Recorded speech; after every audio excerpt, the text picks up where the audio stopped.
Mayorya. Your Honor, point of order po. The question is directed to you, not to Mr. Majority Floor Leader. Isang minuto po sa kayo. Bawal po palakpak.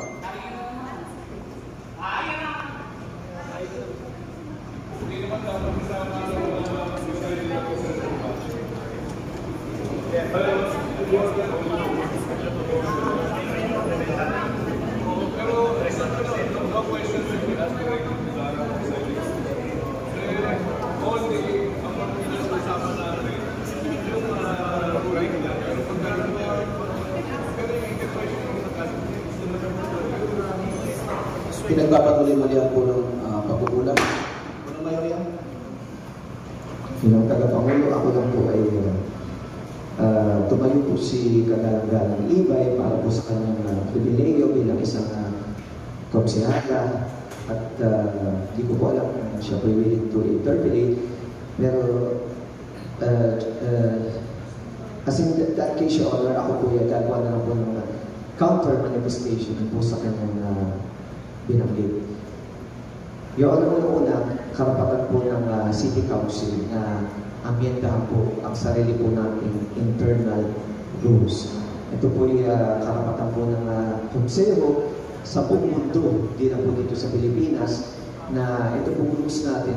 It is the rule that govern the conduct, the duties, the responsibilities, the decorum, as well as the regulation of all standing committees of the majority and minority of all councils in the Philippines and in the entire world. Yung nabanggit niya po na manifestation, Your Honor, I would just like to point to the fact that a precedent has already been set as part of... Point of order, Your Honor. Your Honor, nakasalita po ba kayo? Punong Mayorya. At wala pong basis ang point of order dahil wala naman po akong minamanifest o minumove. Ako po'y katulad po ng bigay-galang po sa inyo, kayo po'y nagsasalita, baka pwede rin po akong bigyan paglalang. Paano na naman po marinig po ng ating mga minamahal ng mga SK Chairman, lahat po noon sa ating live, kung ano po yung dahilan o justification din po sa aming amendment. Your Honor, I would like to point out City Council Resolution number 206, Resolution amending Section 18, Paragraph 4, 7, 25 and 28, and Rule 10 and Section 32, Rule 12, the revised internal rules of procedure of the City Council of Manila and the Resolution number 186 adopted by the City Council on October 9, 2007, and for other purposes. Ang nag-preside po, ang Galang-Galang Vice Mayor and Presiding Officer, Francisco Isko Moreno Tumagoso. Nakalagay po dito, Rule 10 Committees, Section 18 Standing Committees. Number 4, Barangay Affairs. All matters relating to the review of barangay ordinances and administrative complaints filed against elected barangay officials. All matters relating to the creation, improvement, and general welfare of the barangays and Sangguniang Kabataan. Number 7, Committee on Education and Sports.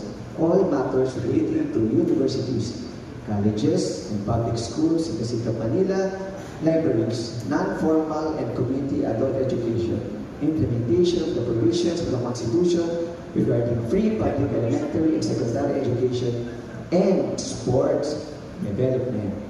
At panghuli, number 28, Committee on Family Relations, Moral Recovery, and Youth Values Formation and Development.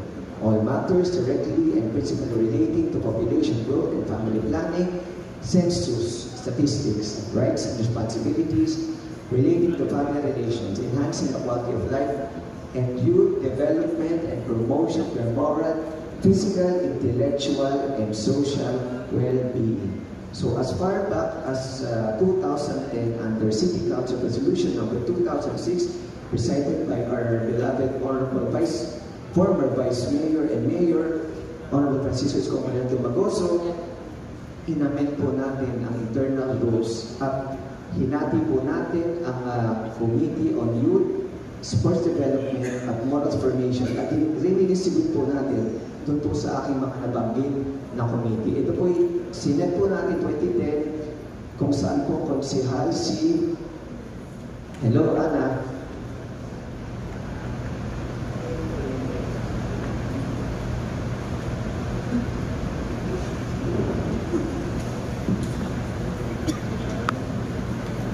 kung saan po konsehal at SK Federation President si Konsehal Eunice Angie Castro 2010 to 2013. At ito po ay ipagpatuloy ng panahon po ng kapatid po ni kagalang-galang Konsehal Nanyang Ibay kay Konsehal John Russell Ibay 2013 to 2018. At pinagpatuloy po muli sa panahon ni dating Konsehal SK Chairman Federation President Konsehal Daniel Dave Eitan 2018 to 2023. So for 13 years, Your Honor, ang ating standing committees ay ito pong aking nabanggit. Kahit kailan, wala pong nag-file ng kaso para questionin ang nasabi nating internal rules. Dahil ako po'y naniniwala na ang korte ay wala pong jurisdiction para po makialam sa internal procedures at processes ng isang independent legislative body katulad po ng City Council of Manila. Assuming, Your Honor, for the sake of argument, and just to entertain the allegations of Honorable Yang Ibay, if there were, in fact, Your Honor, any alleged infirmity in the amendment of the rules, this is not the proper forum to fresh out your complaints. If you believe that any rule was broken, you go to the courts and question the amendment, Your Honor. Yun lang po, Your Honor. Maraming salamat po. Maraming salamat. Mr. Majority Floor Leader, first and foremost, Bago po tayo magsalita, yahin mo muna po kilalanin ko ngayon. Si Ariana Ibay. Kinikilala na nga parang kagalang-galang kung si Ariana Ibay. my brother was not the SK Federation President year 2013 to 2018. My brother was the SK Federation President year 2007 to 2010. First and foremost, the reason why I am bringing this to light in the said City Council is because in the previous years you've mentioned there had been no SK Reform Act. This SK Reform Act was amended year 2022 po. So, binigay niyo na po ito sa akin before. You guys know how much I worked for this committee, how much I asked for this committee, and to bawi it again. Bakit niyo po babawiin sa akin yung committee ko? That is my question alongside the one, does the IRP supersede the Republic Act of the Philippines and the Philippine Constitution that I have previously aforementioned? Can you please make a ruling on that, Mr. Presiding Officer? Does the IRP supersede the Republic Act of the Philippines? Punong Mayor yan, hindi tayo pwede mag-debate dito. No, but I am asking for your ruling lang po, Mr. Presiding Officer. I am not asking for a debate.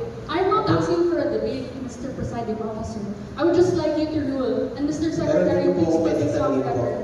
Hindi po kayo, pwede ko po kayo sabihin pag nandiyan po ako sa I am just Punong Mayor yan. Your Honor, para lang po sa, bago po kasi si Konsehal Nanyang Ibay, para po sa, for her guidance and information, you cannot debate with the presiding officer. He can only rule on our motions. You can make a manifestation or a motion or a privileged speech, but you cannot debate with the presiding officer. That's why that's why the presiding officer is directing the question to me, so I can appropriately answer your query. Your Honor, again, I do not know if the principal, if Councilor Ibay has opened herself to interpellation, but again, I will make a counter manifestation just to answer her query.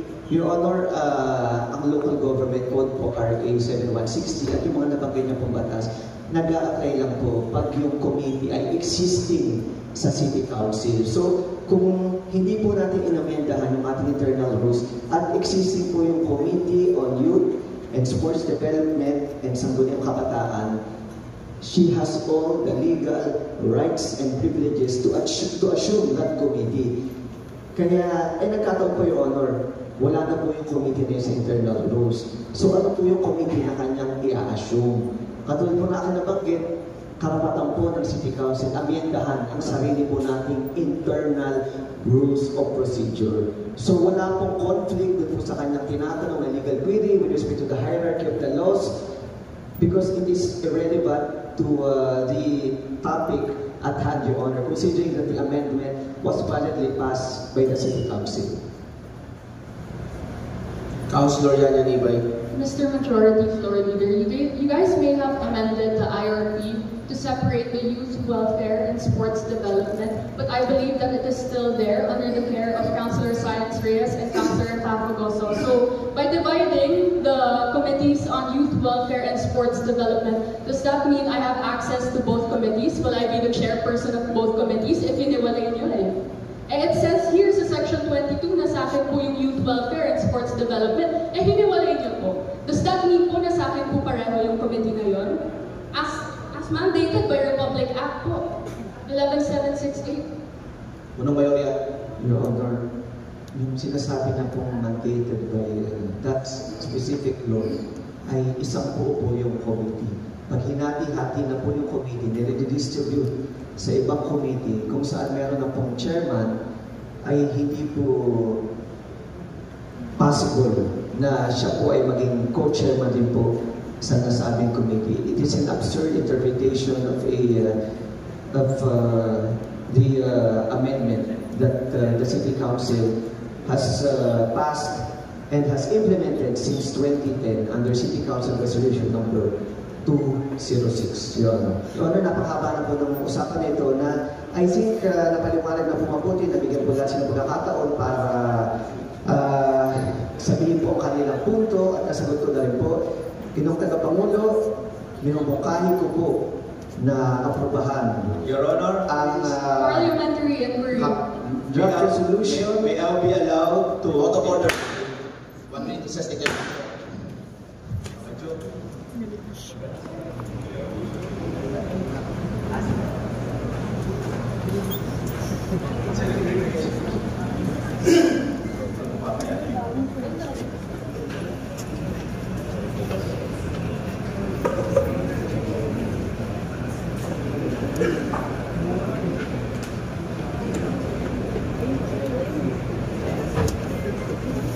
Muli po natin pinagpapatuloy ang pagpupulong. Ginong JTD Villanueva. Maraming salamat, Ginoong Tagapangulo. Ako'y hindi hingilan ng permiso kung pumapayag po ang naghayag ng kanyang personal and collective privilege kung siya'y papayag na magpa-interpret po yun. Councilor Yana Nibay. Yes, Your Honor. The whole interpellation po, maybe we could do it from a select number of people lang. Councilor JTD Villanueva. Maraming salamat. Narinig po namin ang inyong inihayag ngayon at nakakalungkot po Ginoong Tagapangulo sapagkat ang pinakabata sa atin, ang supposed to be na representante ng mga sangguniang kabataan ay mawawalan pa ng posisyon upang magkaroon ng tunay na representasyon ng hanay ng mga kabataan dito sa nasod ng Maynila. Nararamdaman ko po yung kanyang damdamin kung kaya tumayo siya at pahayag ng kanyang personal and collective privilege. Kaya tanong ko po, meron po siyang nabanggit na Republic Act, kung tama po yung aking naitalag, 1074 ba o 1060? 1074 po, as amended by 10742, Section 22. At ayon kay Councilor Ibay, Point of order, Your Honor. What is your point of order? Majority Order. We are already discussing what seems to be a privileged speech. Your Honor, this is not a personal and collective privilege. When you talk of personal and collective privilege, it speaks of personal benefits. Mainit ba, aircon, things like that. Pero pag ang pinag-uusapan ako, privilege speech, klaro po tayo sa rules. Ang rules po nakalagay, yan po ay dapat i-register sa majority floor leader at i-discuss po after the business has been taken care of. So, Your Honor, I hope you make a ruling na dapat yung po mga privilege speech nila, kung pwede po, tapusin na po muna muna natin yung mga business of the day at saka po natin pag-usapan yung mga gusto pa nila na pag-usapan right after i-register po nila yan sa ating majority floor leader. That is all, Your Honor. Thank you, Majority Floor Leader. Your Honor, mukhang nalayo yata ang sinabi. Councilor J.T. Miguel. Maraming salamat. Yung pong Para po yun. yung pong pinabanggit ng ating kaibigan, isa sa matalik kong kaibigan dito sa konseho ito. Nakalagay po sa ating rules kapag ang isang kasamahan natin ay nagpapahayag ng kanyang personal and collective privilege. It also involves the procedure within this institution. Malinaw pong ipinahayag ng ating kasamahan mula sa representante ng Sangguniang na kine-question niya yung procedure at ako po'y humingi sa inyo ng abiso kung pwede ko siyang interpret at sumagot naman. Mukhang nasa proseso tayong tama. At lagi nating naririnig na bigyan natin ng galang ang bawat isa kapag nagsasalita dito. Kaya ho, ipagpapatuloy ko po ang aking katanungan. Okay, go ahead. Yung pong pinahayag niya na Republic Act 10742, Section 22. Yun ho bang sinasabi ninyo, Councilor Ibay, ito ho ba yung batas na nagsasabi na ang mga sangguniang kabataan sa buong Pilipinas ay dapat magkaroon ng kanyang representasyon sa pamamagitan ng paghawak ng isang komite na tumutugon sa kapakanan ng sanggunian? Tama po ba? Councilor Yaya Ibay. Yes, Mr. Villanueva. Section 22 of Republic Act 11768 states po na the SK Federation President, also the SK Chairperson po, in any level po, be it council or barangay level, shall be the chairperson on the Committee on Youth Welfare and Sports Development po. Councilor J.T. Maraming pong salamat.